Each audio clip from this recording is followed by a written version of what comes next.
when it comes to like, picking out the dog and whatnot, do you generally, um, or I guess for like personality and everything, do you like state the personality of the puppies on the website, or do Gen- you try to ask their kind of like what they want, and then you find the dog that kind of matches them in a sense? so ultimately, let's say you are making you're interested in one litter. You're going to make the final decision. I'm just going to give you information. And sometimes I'll have a client. We have a client right now that lives in San Diego, and they want us to pick out a puppy for them. And in that case, the funny thing is they emphasize over and over and over again, we want you to make the decision. And then when it came time to make the decision, I made the decision and I told them why, but I told them this one is also a good choice because they were asking about. I told them blue colored puppy would be the one that I recommended, and then the wife asked about the green colored puppy because we put in the notes that it was a super cuddly puppy. And I said, that is a good puppy, but also look at the birdiness score is a 4 and your husband is a hunter. So I'm trying to get a dog that hits all of the areas that you've asked about.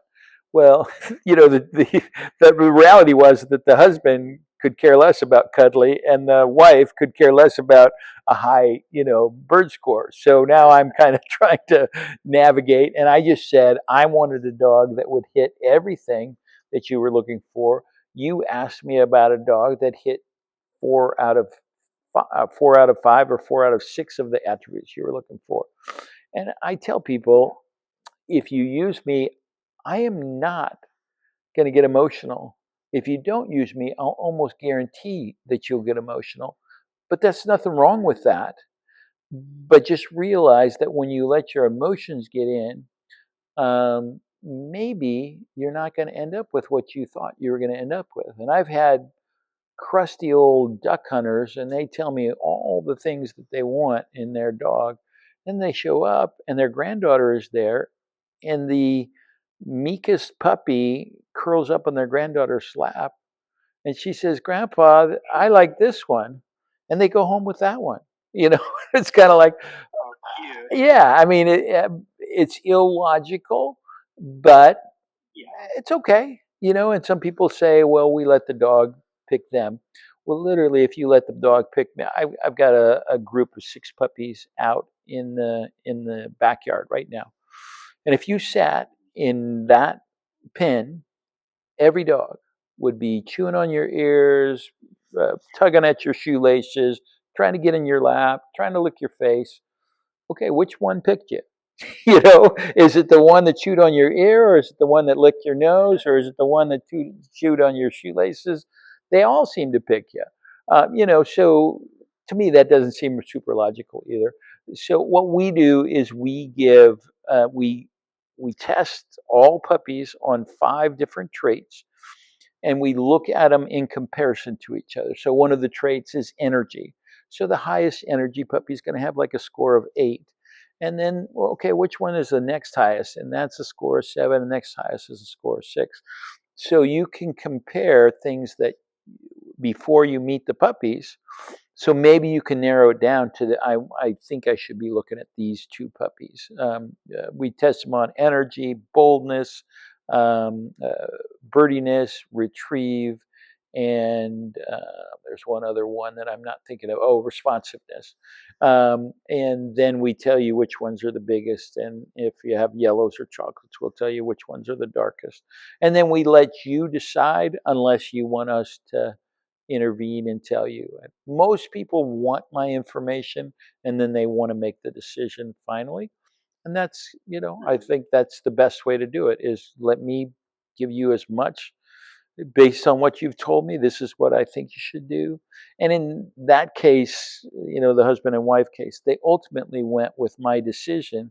But I had to explain to them, you asked me to look for these 5 things. This dog was really low in one of the things that you asked me to look for.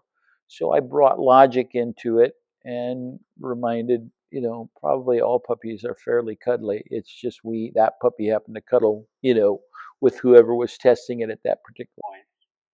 We take the puppy picking process as seriously as people want us to. Some people, I had a gal that just came up here and was looking for a service dog, but she was also really enamored by the fox red dog that we had. We only had one fox red dog. That's the only dog she spent time with. And that's the dog she took home. Well, was it the best service dog candidate? I don't I don't think so, but she really liked the looks of it, and it was probably the cutest puppy out there. It was also the only fox red dog that we had out there. So hey, um, and they'll learn that, okay, maybe I should have looked for a slightly calmer dog or whatever. But you know, I don't argue with them, but I will give them as much information as they want. I'll help them with the process, and some people want no help, and that's fine. I don't mind that they want to do it themselves. Yeah, it's like it's the balance between like emotion and logistics, and some people either want to go for the facts, and some people just want to go for the puppy that they feel Right. like They've will got do an best. instant connection with or whatever, and yeah. And my kids always fell in love with the runt or the underdog puppy in every litter. Well, why? Well, because emotionally, you see that puppy getting trampled on, you see that puppy, getting chewed on, and you kind of we all emotionally root for the underdog, right? But do we want the underdog? Do we want to own the underdog? Maybe. I don't think that's a bad thing. But and sometimes those underdog dogs compensate, right? They get a fiery personality because of that. But